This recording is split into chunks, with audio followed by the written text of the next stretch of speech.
अंतर्राष्ट्रीय योग दिवस के इस शुभ अवसर पर आप सभी को मेरा नमस्कार। आपको यह अवगत करते हुए अत्यंत खुशी हो रही है कि आज के ही इस शुभ दिन से मेरा YouTube चैनल निष्काम कर्म योग, या यूं कहें कर्म ही पूजा है, तो प्रारंभ किया जा रहा है। क्योंकि आज योगा दिवस है और इस योगा दिवस के अवसर पर ही यह संपूर्ण जगत के लिए अत्यंत लाभकारी योग दिवस को ही आज चुना गया है। यह जानकारी बहुत देना आप सभी को बहुत आवश्यक है कि आज के दिन 21 जून 2026 को हम 12वां अंतर्राष्ट्रीय योग दिवस मना रहे हैं। इसकी शुरुआत सर्वप्रथम हमारे यशस्वी प्रधानमंत्री श्री नरेंद्र मोदी जी ने यूएन की जनरल असेंबली में 27 सितंबर 2014 को यह प्रस्ताव रखा था कि वसुधैव कुटुंबकम के आशय से योग को संपूर्ण विश्व में अपनाया जाए, स्वीकार किया जाए, क्योंकि यह सभी के स्वास्थ्य के लिए, सभी के मानसिक शारीरिक स्वास्थ्य के लिए बहुत ही लाभदायक है। इसके लिए यह प्रस्ताव था जिसे यूएन ने 11 दिसंबर 2014 को स्वीकार कर लिया। हम तात्पर्य हमारे प्रधानमंत्री के इस प्रस्ताव को यूएन असेंबली ने 11 दिसंबर को स्वीकार कर लिया। योग क्या है? योगः कर्मेषु कौशलम। योगः कर्मेषु कौशलम। कर्मों में कुशलता ही योग है। और इस वर्ष का क्योंकि हमारा जो थीम था अंतर्राष्ट्रीय योग दिवस पर, स्वास्थ्य दीर्घायु के लिए योग, स्वस्थ दीर्घायु के लिए योग ही हमारा थीम था इस वर्ष का। वैसे अगर देखा जाए तो अनंत काल से योग भारत में रहा है और योग का प्रारंभ हमारे भगवान शिव ही की देन है। भगवान शिव ही प्रथम योगी रहे हैं। उन्हें ही आदि योगी कहा जाता है।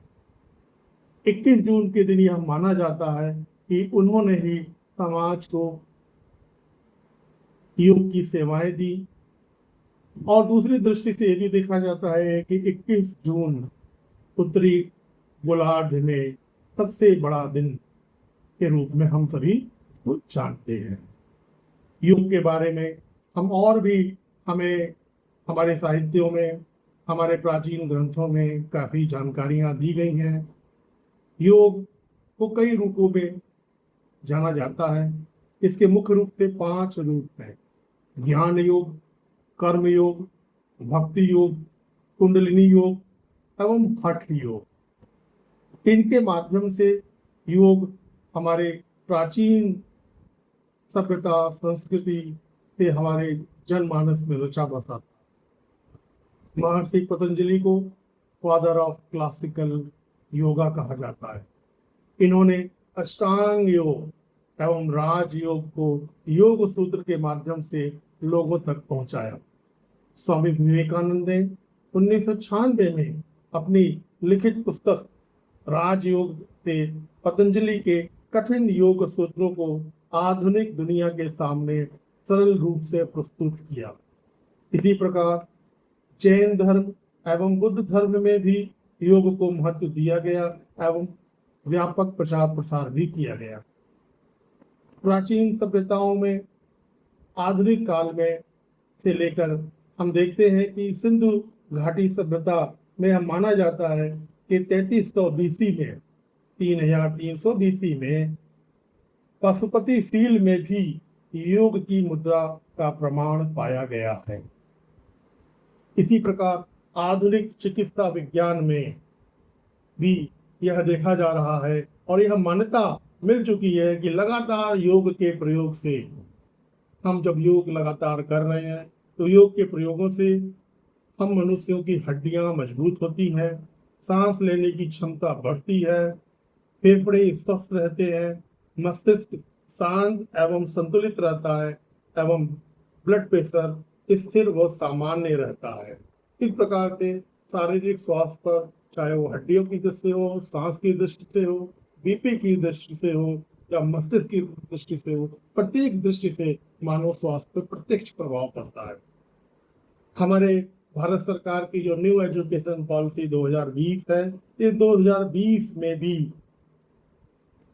युवा पीढ़ी में इसको अत्यंत लाभदायक मानते हुए पाठ्यक्रमों में इसको शामिल किया गया है, जिससे कि योग के माध्यम से लोग अपने स्वास्थ्य पर विशेष ध्यान दे सकें।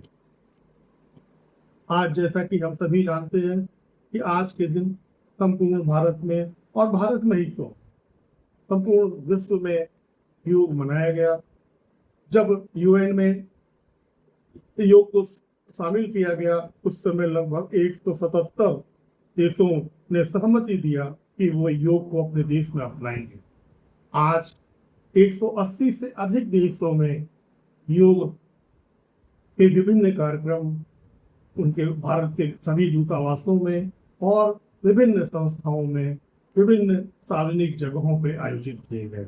इसी प्रकार भारत में भी लगभग सभी विश्वविद्यालयों, सभी कॉलेजों, स्कूलों, विभिन्न पार्कों में इसका व्यापक आयोजन किया गया, बड़े स्तर पर देखा गया। दूरदर्शन और सभी मीडिया के विभिन्न चैनलों में इसका व्यापक प्रचार प्रसार भी किया गया। हमारे लोकप्रिय प्रधानमंत्री ने कलकत्ता के रेड रोड में आयोजित इस विशाल और खूबसूरत कार्यक्रम में प्रतिभाग किया और इस कार्यक्रम के माध्यम से उन्होंने स्वयं योग किया। उनके योग के जो विचार वक्तव्य थे वे बहुत ही सराहनीय और बहुत ही जनता के लिए लाभदायक रहे। आज विशेष रूप से यह भी देखा गया कि हमारे प्रधानमंत्री जी स्वयं योग करने के साथ साथ वे अन्य को भी योग करने में सुधार के लिए आवश्यक दिशा निर्देश और उनको सहायता प्रदान कर रहे थे। यह उनकी आत्मीयता अपने भारतीयों के प्रति जो विशेष रूप से दिखाई दे रही। हमारी महामहिम राष्ट्रपति जी मध्य प्रदेश के में जबलपुर में इस कार्यक्रम में सम्मिलित हुई, सार्वजनिक कार्यक्रम में, और साथ ही उनके वहाँ के मुख्यमंत्री श्री मोहन यादव जी भी साथ थे। उत्तर प्रदेश के मुख्यमंत्री आदरणीय योगी जी झांसी में एक बड़े स्तर के कार्यक्रम में वहाँ योग में शामिल हुए और योग की उनकी विशिष्ट मुद्राएं दिखाई दी। हमारे विभिन्न राज्य सरकार के मंत्रियों, मुख्यमंत्रियों ने विभिन्न स्थानों पर इस कार्यक्रम में प्रतिभाग किया। जहां आज के दिन हमारे रक्षा मंत्री श्री राजनाथ सिंह जी भी सेना और वायुसेना के अधिकारियों और सिपाहियों के बीच में उन्होंने इस योग के कार्यक्रम में प्रतिभाग किया और अच्छी योग करते हुए दिखाई दी। जनमानस में हमें यह आवश्यक है कि इसे हम प्राय हमेशा करें, प्रतिदिन करें। प्रतिदिन प्रातः निवृत्ति के बाद 30 मिनट कम से कम अगर दें तो बहुत आवश्यक है।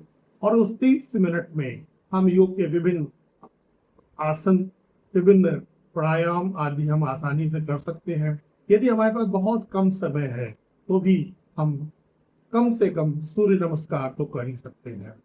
सूर्य नमस्कार या आप उन्हें चंद्र नमस्कार कहिए। सूर्य नमस्कार में कम से कम 2 तो करिए ही करिए। अगर आप 5 मिनट भी दे सकते हैं तो आसानी से 2 से 4 बार आप सूर्य नमस्कार कर सकते हैं।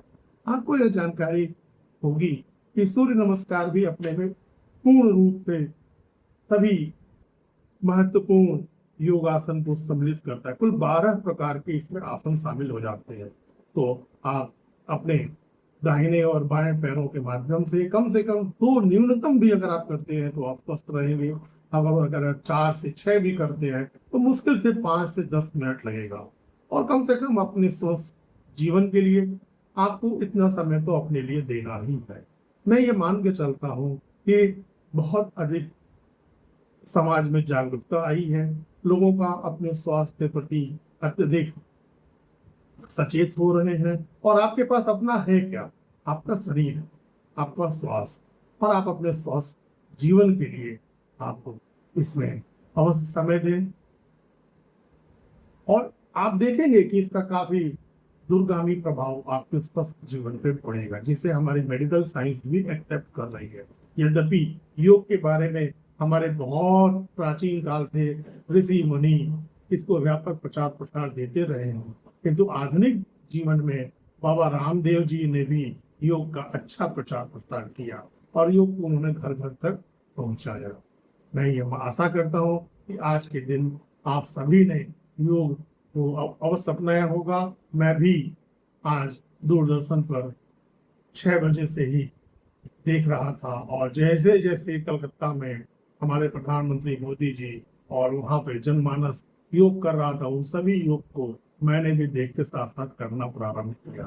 मैं भी अपने जीवन में विभिन्न स्थानों पर जहाँ जहाँ हम कार्यरत रहे, योग के बारे में और योग के विभिन्न कार्यक्रमों में हम हमेशा सम्मिलित रहे और लोगों को प्रेरित किया, लोगों को मोटिवेट किया, लोग इसमें आगे आए और इसका काफी लाभ भी हुआ। तो मैं समझता हूँ कि इस कार्यक्रम के माध्यम से आप हमेशा प्रतिदिन इसको अवश्य अपनाएं अपने स्वस्थ जीवन के लिए। आप स्वस्थ रहेंगे, आपका मानसिक तनाव कम होगा, आपका जीवन आसान होगा, सरल होगा, और आप निश्चित रूप से जीवन में अधिक सफल होंगे, अधिक ऊर्जावान होंगे, और अपनी ऊर्जा को सकारात्मक दृष्टि से अपनी समाज सेवा में, अपने परिवार की सेवा में और राष्ट्र की सेवा में आप व्यय कर सकते हैं। तो योग, और जो मेरा ये टॉपिक है योग का, ये निष्काम कर्म योग, यह निष्काम कर्म योग भी एक तरह से हमारे भगवत गीता से लिया हुआ यह टॉपिक है, और इसी टॉपिक पे यह कार्यक्रम होता रहेगा। आज साथ ही योग दिवस के साथ साथ यह भी बताना है कि आज ही के दिन वर्ल्ड फादर्स डे भी है। वर्ल्ड फादर डे में हमें अपने सभी युवा लोगों को यह संदेश देना है कि आप अपने पिता को विशेष स्नेह करें। आपके पिता आपके जीवन में आपकी सभी आकांक्षाओं को पूरा करने में हमेशा तत्पर रहते हैं। आप भी उनके मनोभावों को समझें, उनको इज्जत दें, सम्मान दें।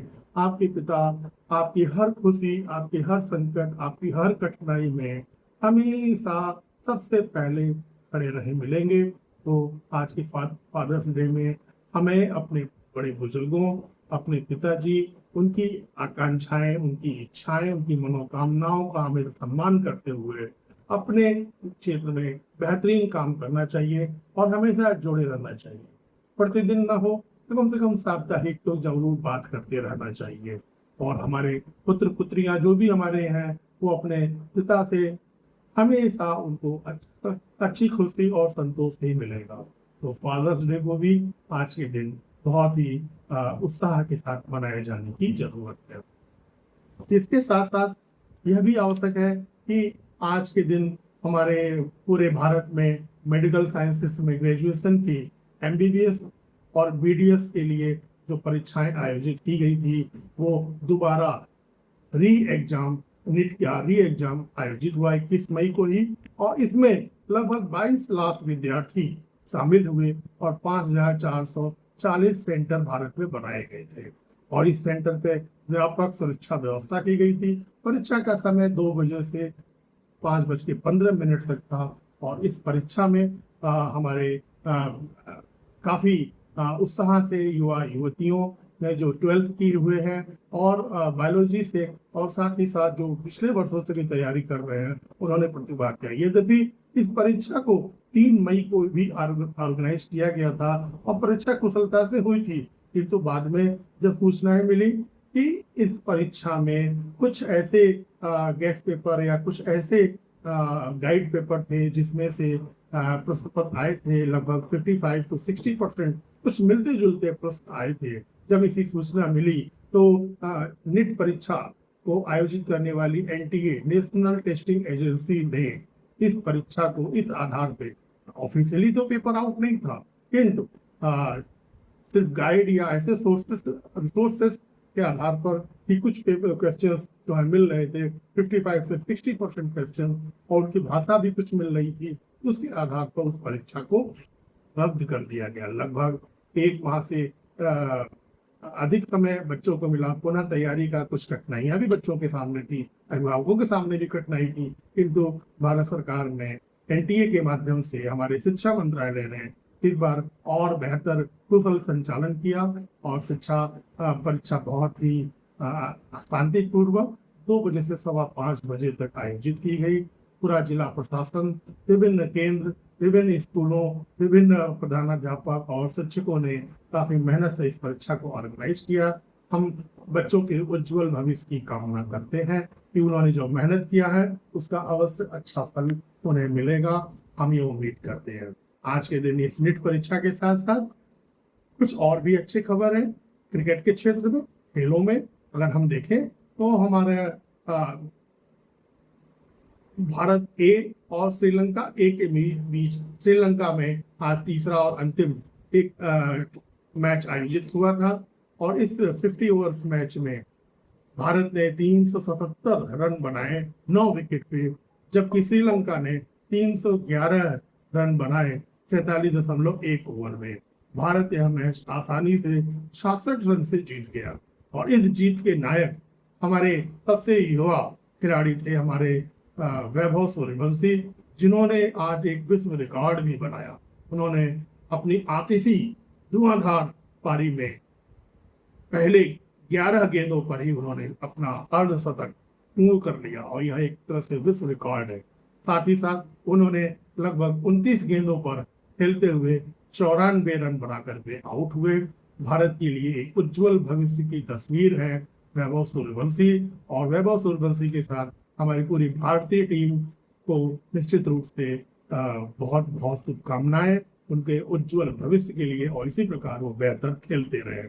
आज के दिन ही महिला क्रिकेट का भी एक मैच था, T20 वर्ल्ड कप, जो इंग्लैंड में आयोजित किया जा रहा है। इस T20 वर्ल्ड कप में, महिला वर्ल्ड कप में भारत का श्रीलंका से मैच हुआ, और भारत इस T20 वर्ल्ड कप में इस बार पहली बार इस मैच को उसको हार का सामना करना पड़ा, और भारत 6 विकेट से यह मैच हार गया।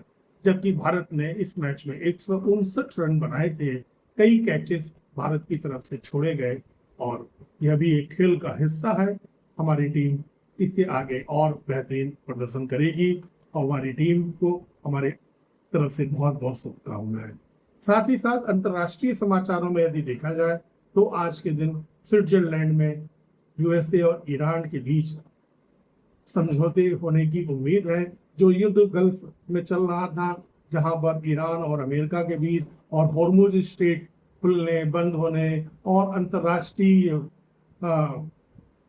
व्यापार पर जो बहुत व्यापक असर पड़ा, तेलों की कीमतें लगभग सभी देशों में बहुत बढ़ गई, भारत में भी कुछ कीमतें बढ़ी, किंतु दुनिया के अन्य सभी देशों की तुलना में हमारे यहाँ सबसे कम कीमतें बढ़ी। इसका कारण था हॉर्मुज से ऑयल सप्लाई का कम होना, प्रभावित होना, उसके बाधित होने से। उम्मीद है कि यह समझौता कुशलता से ऑर्गेनाइज होगा, यह समझौता लागू होगा, और विश्व के सभी प्राणियों के लिए यह शुभचिंतक होगा। मैं उम्मीद करता हूँ कि इस चैनल के माध्यम से हम प्रयास करेंगे कि प्रतिदिन 2 कार्यक्रम आयोजित करें। एक एकेडमिक पर रहेगा, शैक्षिक कार्यक्रम रहेगा, और दूसरा देश दुनिया से संबंधित, विभिन्न विकास से संबंधित जो हमारे जानकारियां हैं, सूचनाएं हैं, उनको प्रस्तुत किया जाएगा। मैं उम्मीद करता हूं कि आप इस चैनल से जुड़ें।